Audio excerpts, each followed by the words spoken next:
Аплауз, пофалби, но и критики доби владата на средбата со бизнисмените од Северозападна Македонија.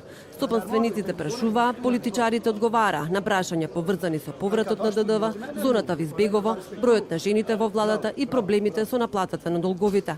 Председателот на комората ги пречека гостите со 4 барања: да се направи попис, уредување на зоната во избегово, поддршка за локалниот бизнис и повеќе пари за рамномерен регионален развој. Заев пак најави поддршка на бизнисот, но побара газдите да го одврзат кесето и да им дадат поголеми плати на работниците. Кога ќе заработите повеќе? Да пуштите малку душичката и да го подослободите кесето за плати на работниците. Ќе бидат тие стрекни, попродуктивни, ќе ви вратат. Ние ќе добиеме стрекни граѓани.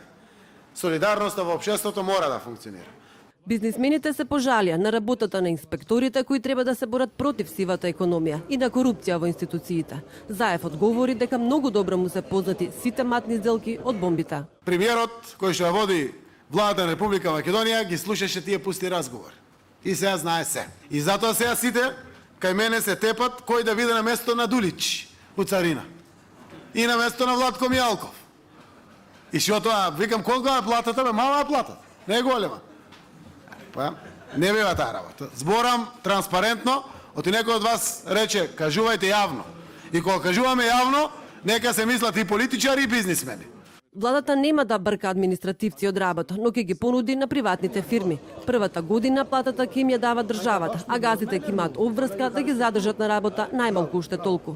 Заев рече и дека ќе продолжи смената на директорите на институциите и на јавните државни предпријатија, но процедурата мора да биде законска и тоа ќе оди постепено. Нема да се менуваат раководителите на регулаторните тела.